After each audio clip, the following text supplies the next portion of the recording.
நிகழ்ச்சிகளாக நடந்துட்டு இருக்கும். தௌஹீத் விவாதம் ஒரு பக்கம், தப்லீக், இதுக்கு நடுவராக அவர் உட்காந்துக்குவார், எல்லா பஞ்சாயத்து சால்வ் பண்ணி கொடுத்துருவாரு. இந்த ஆயத்துக்கு என்ன விளக்கம் இதெல்லாம் சொல்லிட்டு இருக்க மாட்டார்.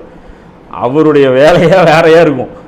அப்போ இவங்க மஹதி அலைஹிஸ்ஸலாம் பொறுத்த வரைக்கும் அதுதான், டெக்னாலஜியில் ரொம்ப டெவலப்மெண்ட்டாக இருப்பார், வேர்ல்ட் பாலிட்டிக்ஸ் ஸ்டடி பண்ணிட்டு இருப்பார், ஐநா சபையுடைய ஒவ்வொரு விஷயமும் அவருக்கு தெரிஞ்சிருக்கும், இந்த பொருளாதாரத்தை சார்ந்த ஒவ்வொரு விஷயமும் அவருக்கு தெரிஞ்சிருக்கும். ஒரு படையை வழி நடத்தக்கூடிய அந்த இராணுவ ஜெனரலாக அவர் இருப்பார்.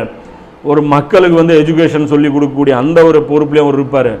எல்லாமே கற்றுக்கிட்ட ஒரு ஆல்ரவுண்டராக எப்படி நபி ஸல்லல்லாஹு அலைஹி வஸல்லம் இருந்தாங்க. ரசூலுல்லாஹ் சொன்னாங்க, என்னுடைய உருவத்தை அவர் ஒற்று இருக்க மாட்டார், என்னுடைய செயல்களை ஒற்று இருப்பார் அப்படிங்கிறாங்க. அப்போ ரசூலுல்லாஹ்வுடைய செயல் என்ன? பணக்காரன்ட்டு காசு பிடிங்கி கொடுத்துருக்காரு, அதெல்லாம் பண்ணுவார் அவர். அப்போ மஹதி அலைஹிஸ்ஸலாமுடைய அந்த ஹதீஸ்கள் அப்படி தானே வருது. ஒருத்தர்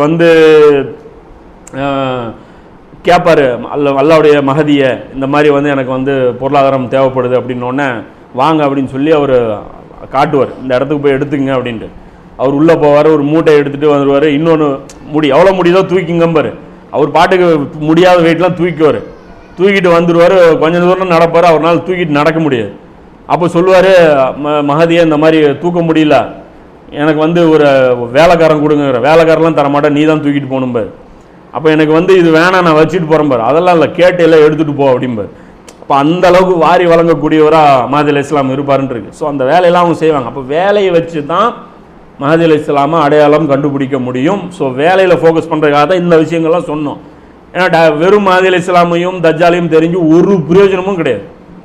அதனால் ஒரு பிரயோஜனமும் கிடையாது. வேலையை அடையாளம் ஐடென்டிஃபை பண்ணாதான். ஏன்னா போலி கலீஃபா வருவான், நூற்றுக்கணக்கில் வருவான், கிலாஃபத்துன்னு சொல்லி வந்துகிட்டே இருப்பேன். இப்போ ஐஎஸ்ஐஎஸ் அவுத்து விட்ட மாதிரி நிறைய அவுத்து விடுவாங்க. அதே மாதிரி போலி மசியாக்கள் வருவாங்க, அதே மாதிரி போலி மஹதிகள் வருவாங்க. இப்போ இந்த மெசாயா சீரீஸில் கூட பாருங்கள், அந்த ஃபஸ்ட்டு பார்ட்டில் பார்த்தேன், கொஞ்சமாக தான் பார்த்தேன். அந்த ஃபஸ்ட்டு பார்ட்டில் ஒரு பையன் அவனை பார்த்து, இந்த இவன் இங்கே மெசாயா சீரீஸ் வந்துருக்கு நெட்ஃப்ளிக்ஸில், அந்த பையன் அந்த கேரக்டரை பார்த்து சொல்கிறான் இமாமு அப்படிங்கிறான். நீ என்னை பார்த்து இமாமுங்கிறவன்? இமாம் நம்ம யாரை சொல்கிறோம்? மஹதி அலைஹிஸ்ஸலாம் தான் சொல்கிறோம். இமாம் மஹதிங்கிறோம். அவன் மஹதியாக தான் நடிக்கிறான் அதில். அது இன்னொருத்தர் ஃப்ரெண்டு ஒருத்தர் இருக்கார் அக்பர்னு சொல்லிட்டு சென்னையில், அவர் ஃபுல்லாக பார்த்துட்டாராமா. அவர் சொன்னார், தயவு செஞ்சு இது யாரையும் பார்க்க வேணும்னு சொல்லுங்கள், குழம்பி பைத்தியமாயிருவாங்க அப்படின்னு சொல்லிட்டு அவர் போட்டிருந்தார். ரொம்ப பெரிய ஃபித்னாவாக இருக்குது அந்த சீரீஸு.